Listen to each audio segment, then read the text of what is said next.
السلام علیکم ورحمۃ اللہ وبرکاتہ۔ الحمدللہ رب العالمین والصلاة والسلام علی محمد سید المرسلین وعلی آلہ وصحبہ اجمعین، اما بعد، فاعوذ باللہ السمیع العلیم من الشیطان الرجیم، بسم اللہ الرحمن الرحیم۔ وللہ علی الناس حج البیت من استطاع الیہ سبیلا۔ محترم ناظرین، آج میرے خطاب کا موضوع ہے حج اور انسانی مساوات۔ میں نے اسی مناسبت سے قرآن کریم کی ایک آیت آپ حضرات کے سامنے پڑھی ہے۔ محترم ناظرین، مذہب اسلام جو دنیا کے مذاہب میں سب سے بہتر مذہب ہے، اس کے 5 ارکان ہیں، جیسا کہ عبداللہ بن عمر رضی اللہ تعالیٰ عنہ سے روایت ہے۔ وہ کہتے ہیں کہ فرمایا پیغمبر عالم جناب محمد الرسول اللہ صلی اللہ علیہ وسلم نے بنی الاسلام علی 5، شہادت اللہ الہ الا اللہ وان محمدً عبدہ ورسولہ واقام الصلاۃ وایتاء الزکاۃ وصوم رمضان والحج۔ اس حدیث کا مطلب یہ ہے کہ اسلام کی بنیاد 5 چیزوں پر ہے: توحید اور رسالت کی گواہی دینا، نمبر 2 صلاۃ یعنی نماز قائم کرنا، نمبر 3 زکوٰۃ دینا، نمبر 4 رمضان کا روزہ رکھنا، یعنی رمضان کا مہینہ جب آئے تو پورے مہینے روزہ رکھنا، اور نمبر 5 خانہ کعبہ کا حج کرنا۔ بعض احادیث میں حج کا تذکرہ اللہ کے رسول نے صوم رمضان سے پہلے کیا ہے۔ اس طرح سے حج اسلام کے 5 ارکان میں سے چوتھا یا 5واں رکن ہے۔ حج ایک ایسی عبادت ہے جس میں مال بھی خرچ کرنا پڑتا ہے اور جسم یعنی بدن کی محنت و مشقت بھی ہے۔ اس طرح سے حج مشترک مالی و بدنی عبادت ہے۔ حج کی بہت سی خصوصیات ہیں، لیکن ان کی تمام خصوصیات اور احکام و مسائل سے قطع نظر اس وقت آپ حضرات کے سامنے حج کی بہت بڑی خصوصیت ہے انسانی مساوات۔ کوئی بھی شخص جب حج کو پڑھتا ہے، حج کے مضامین کو پڑھتا ہے، حج کے تمام احکام کو پڑھتا ہے، تو اس کو صاف محسوس ہوتا ہے کہ حج انسانی مساوات کا سبق سکھاتا ہے۔ یوں تو اسلام کے تمام احکام میں اور اسلام کی تمام عبادات میں انسانی مساوات کا بڑا لحاظ رکھا گیا ہے۔ جیسے صلاۃ یعنی نماز پڑھنا، ایک بستی میں ایک ہی وقت میں اذان ہوتی ہے، ایک ہی وقت میں جماعت کھڑی ہوتی ہے، ایک ہی وقت میں مسجد میں موجود تمام لوگ بیک وقت ایک امام کے پیچھے کھڑے ہوتے ہیں، ایک ہی وقت سجدہ، ایک ہی وقت رکوع، ایک ہی وقت قیام۔ غرض کی نماز میں بھی مساوات کا درس ہے۔ ایسے ہی صوم یعنی روزے میں بھی مساوات کا درس ہے۔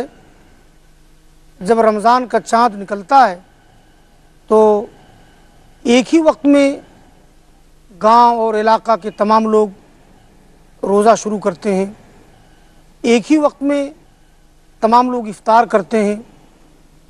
بہرحال اس طرح سے اسلام کے تمام احکام و عبادات میں مساوات کا خاص خیال رکھا گیا ہے، اور ہر اسلامی عبادت مساوات کا درس دیتی ہے۔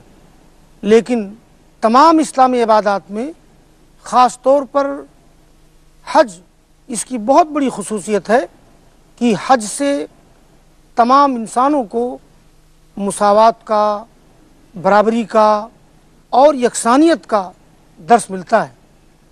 اگرچہ حج کے مسائل اور حج کے احکام بہت زیادہ ہیں، لیکن ہم اپنے موضوع کے مطابق حج کے احکام و مسائل کا تذکرہ نہ کر کے حج میں جو مساوات کا درس ملتا ہے، مساوات کا سبق ملتا ہے، میں اس کا تذکرہ کروں گا۔ لیکن پہلے آپ حضرات یہ جان لیں کہ حج کی فرضیت کب ہوئی ہے۔ میں نے قرآن کریم کی جو آیت پڑھی ہے اس میں اللہ رب العالمین نے فرمایا ہے وَلِلَّهِ عَلَى النَّاسِ حِجُّ الْبَيْتِ مَنِ اسْتَطَاعَ إِلَيْهِ سَبِيلًا وَمَنْ كَفَرَ فَإِنَّ اللَّهَ غَنِيٌّ عَنِ الْعَالَمِينَ۔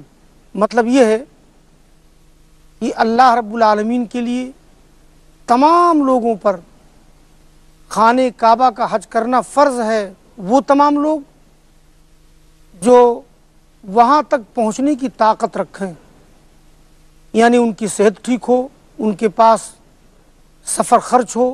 حج فرض ہے ایسے تمام لوگوں پر جن کے اندر طاقت ہو سفر کرنے کی اور اخراجات سفر برداشت کرنے کی۔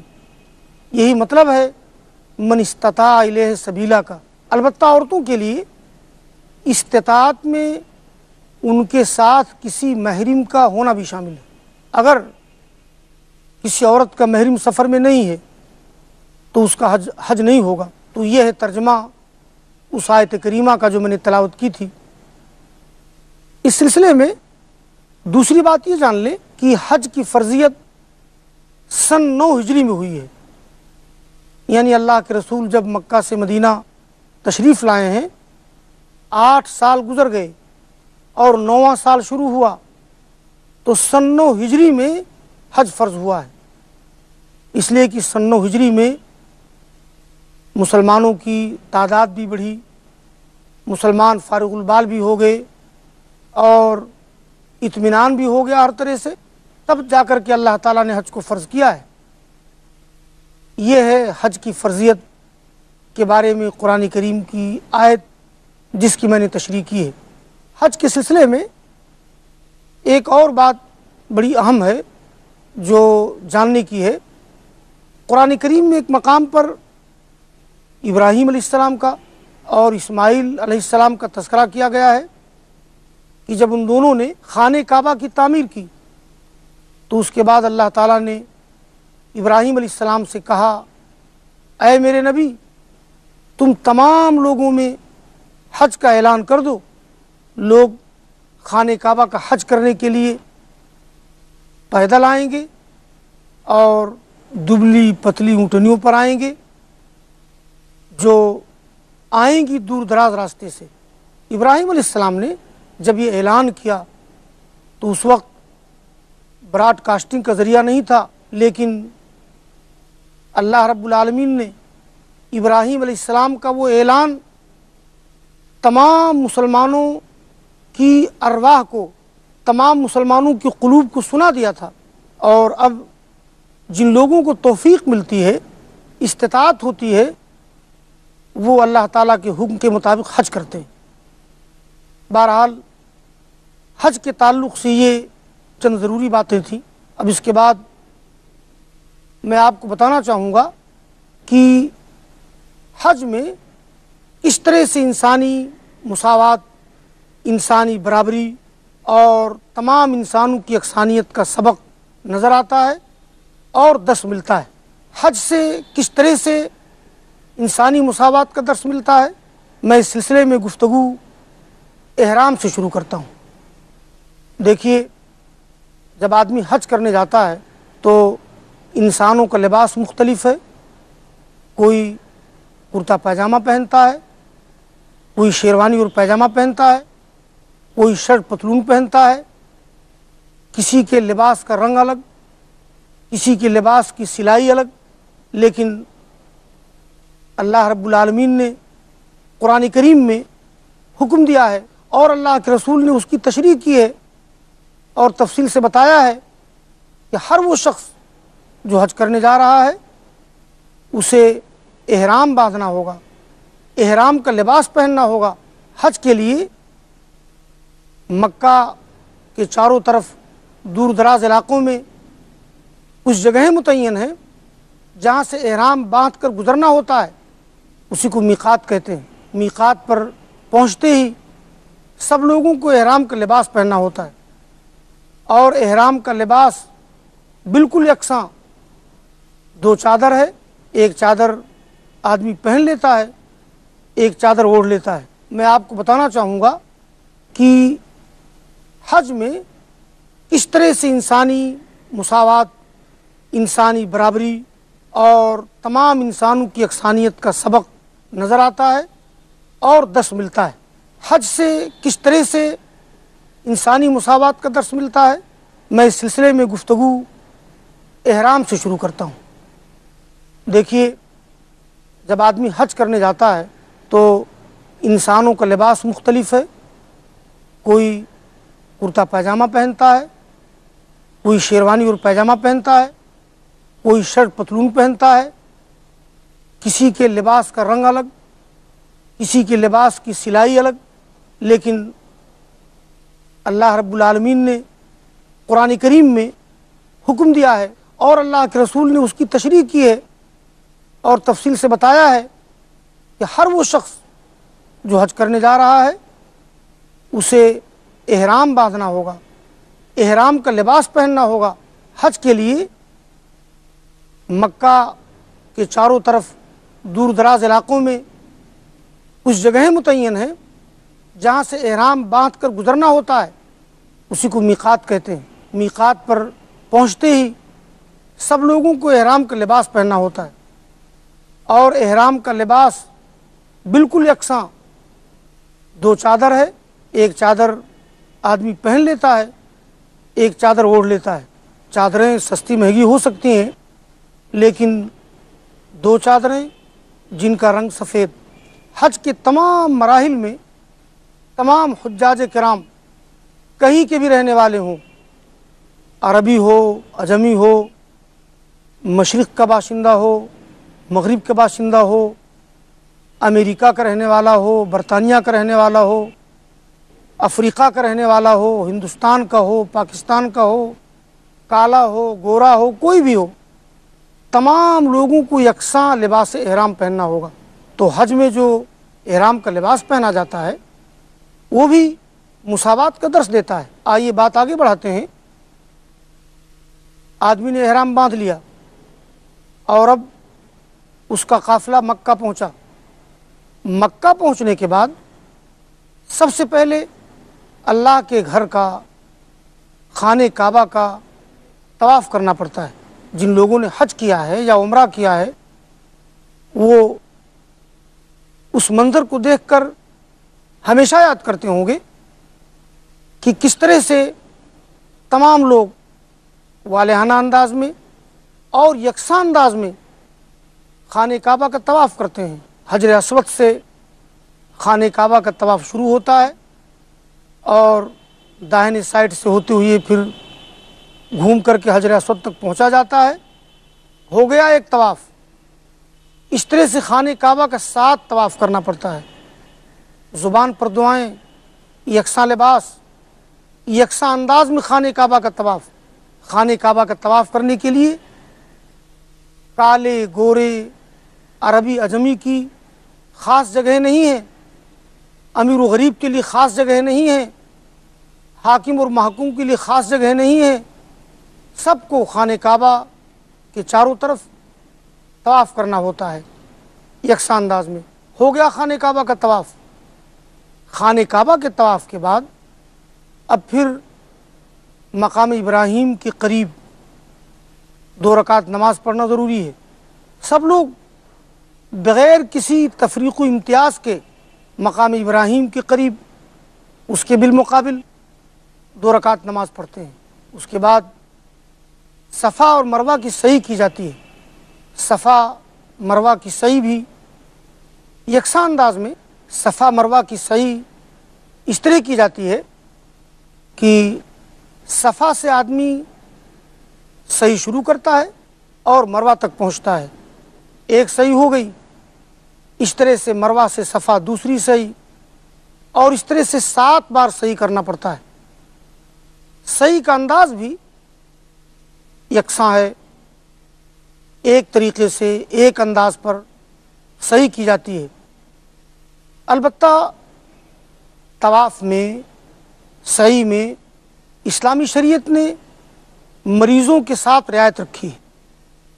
کوئی شخص بیمار ہو، کوئی شخص فالج زدہ ہے، اس کو فالج کے اٹیک ہو گیا تھا، اب اگر وہ خانہ کعبہ کا طواف کر رہا ہے خود نہیں کر پائے گا، اگر وہ صفا مروہ کی صحیح کر رہا ہے تو خود نہیں کر سکتا ہے، تو اس کے لیے چھوٹی سی ہاتھ گاڑی ہوتی ہے جس کو لوگ گھسیٹ کر اور اس کو طواف کراتے ہیں۔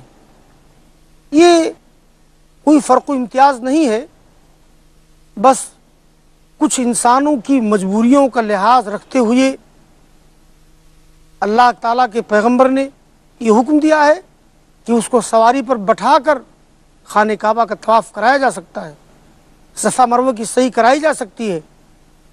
اسی طرح سے ایک مسئلے میں عورتوں کو تھوڑا سا فرق ہے، جیسے احرام کا معاملہ ہے، میں نے ذکر کیا تمام انسانوں کی مساوات اور برابری، لیکن عورتوں کے لیے شریعت نے اجازت دی ہے، اس لیے کہ عورت صنف نازک ہے، اس کو بہت پریشانی ہوگی دو چادروں کے ساتھ رہنے میں، کہ ایک چادر اوڑھ لے ایک چادر پہن لے لنگی کی طرح، اس کی بے پردگی بھی ہو سکتی ہے۔ اس لیے عورتوں کے لیے اجازت ہے کہ وہ سلا ہوا اپنا سادہ سا لباس، کسی بھی رنگ کا لباس عورتیں پہنیں، تو یہ بھی عورتوں کی خاص صنف کا لحاظ رکھتے ہوئے شریعت نے ان کو احرام کے معاملے میں الگ کر دیا ہے۔ تو بہرحال احرام، طواف کعبہ، مقام ابراہیم پر 2 رکعت نماز پڑھنا، صفا مروہ کی سعی، ان سارے احکام میں دیکھیے انسانی مساوات کا کتنا دلکش منظر ہے، انسانی مساوات کا کتنا روح پرور منظر ہے۔ آئیے آگے چلتے ہیں اور دیکھتے ہیں۔ ذوالحجہ کی 8 تاریخ آ گئی۔ ذوالحجہ کی 8 تاریخ کو لوگ وادی منی میں جاتے ہیں۔ وادی منی میں خیمے لگے ہوئے ہیں، یکساں انداز کے خیمے، سعودی گورنمنٹ نے یکساں انداز کے خیمے بنائے ہیں۔ مختلف ملکوں کے جھنڈے وہاں الگ الگ بھلے نظر آئیں، اگرچہ وہ بھی مناسب نہیں ہے، یکساں انداز کے خیموں میں ذوالحجہ کی 8 تاریخ کو لوگ جا کر کے ٹھہرتے ہیں، رات وہیں گزارتے ہیں۔ آدمی منی میں کسی اونچی عمارت پر کھڑے ہو کے جب دیکھتا ہے تو اس کو اندازہ ہوتا ہے کہ دنیا سے آئے ہوئے بے شمار مسلمان کس طرح سے یکساں انداز میں منی میں ٹھہرے ہوئے ہیں۔ 8 ذوالحجہ کی تاریخ گزری اور ذوالحجہ کی 9ویں تاریخ آ گئی۔ اب حاجیوں کا قافلہ منی سے کوچ کر کے میدان عرفات میں پہنچتا ہے اور حرم کی حدود سے باہر حجاج کرام نکلتے ہیں اور عرفات کے میدان میں ظہر کی عصر کی نماز اکٹھا پڑھی جاتی ہے۔ عرفات کا لقو دق میدان بہت بڑا میدان، اس پورے میدان کے بطن میں، اس پورے میدان کے اندر ایک طرف پہاڑ اپنا سر اٹھائے ہوئے کھڑا ہے، لیکن انسانوں کا قافلہ وہاں پہنچ کر عرفات کے میدان میں ٹھہر جاتا ہے۔ دعائیں کرتے ہیں لوگ، قرآن کی تلاوت کرتے ہیں لوگ، اللہ کو یاد کرتے ہیں لوگ، اور وہاں ظہر کی عصر کی نماز پڑھی جاتی ہے، یہاں تک کہ مغرب کا ٹائم ہو جاتا ہے۔ وہاں مغرب کی نماز نہیں پڑھنا ہے، یہ حکم سب کے لیے ہے۔ دن ڈوب گیا، دن ڈوبنے کے بعد حاجیوں کا قافلہ روانہ ہوتا ہے مزدلفہ۔ مزدلفہ جس کو مشعر حرام کہتے ہیں،